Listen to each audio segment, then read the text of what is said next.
Hey, this will be a video chart on ticker symbol IFUS. We will take a look at the daily time frame. Before I get started, I'd like to note to please read my disclaimer.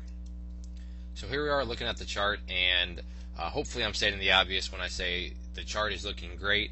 It's just one of these where you could put it into a textbook in terms of what does an uptrend look like, how do you want moving averages to look, all sorts of things. It makes a great example for all those.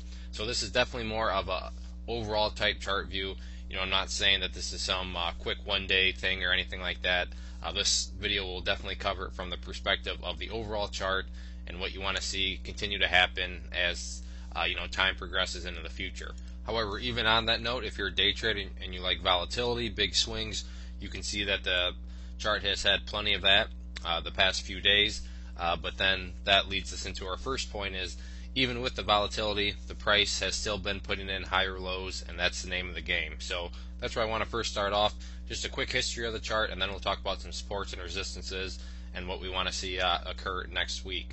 So just a quick history, you can see here that that's where the chart first started to come to life. Big volume here.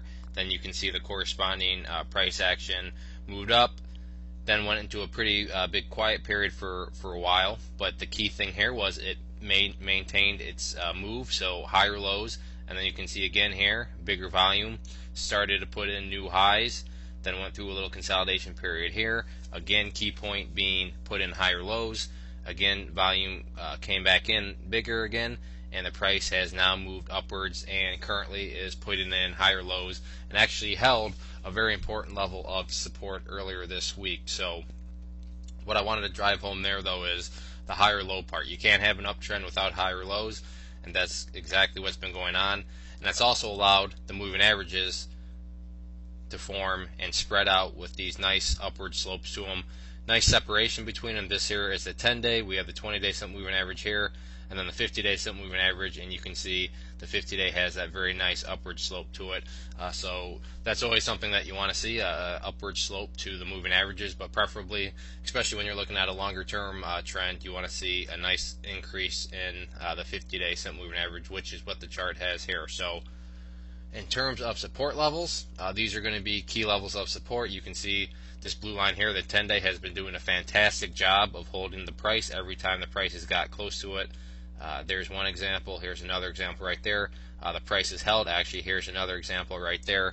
So that is more of the shorter term level of support. But if that level would not hold, then you still do have the 20-day simple moving average here.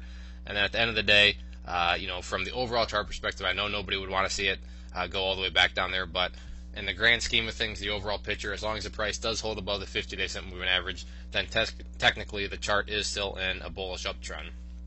But the action that happened this week that I really liked, that showed its strength, was this move right here.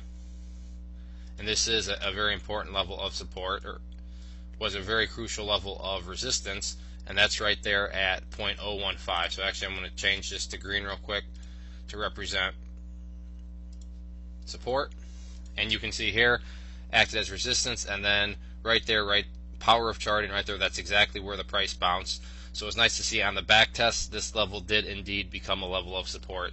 So 0.015 is going to be another one of those areas of support that hopefully doesn't get tested again, but if it does, you'll want to see it hold like it did earlier this. And then finally, I want to talk more about the ideal level of support, meaning if you were to ask me what would be the best case scenario, what would make the chart look the strongest, it would be if 2 cents can hold. So I'll first change this to green and then talk about where that comes from.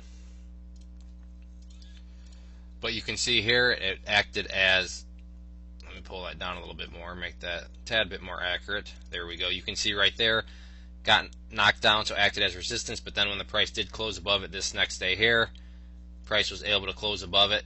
Did drop below it intraday, but by the time the closing bell came around, was closed above it.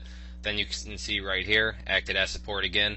So 0.02 is another level of support, but if the price were to drop below there and close below there, not the end of the world, because again you have all these other support levels below you, but that would be a nice one if it can continue to hold going forward. Now for the fun stuff, let's talk about some resistance levels. The big resistance that's sticking out to me right now is just simply right up here at 0.035. Again, I do know that the price has broken above it a few times intraday, but again, by the time price or the closing bell came, the price had then closed below it. So 0.035, definitely the one first kind of battleground to get above, and then after that you have the next one right up there at 0.04, and then this is where the pretty exciting part comes after 0.04, and I'm scrunching this up just to show it's basically a blue sky breakout. I mean, this is a long time back in the history, and you can see that the price has never been up this far. So, this whole move recently in and of itself is pretty bullish, because as you can see, looking back a long time into the chart's history, this has not happened. So, again, lots of things going on with the chart, and this is something that hasn't happened in the chart's history in a long time. So it's good to see that this trend is formed, but more importantly is holding. It's one thing to get a couple of green candles, but when you get higher low after higher low, that's kind of differentiates itself from lots of the other charts that you'll see out there. So again, this was IFUS. Make sure you get it on your radars, and everybody have a good week.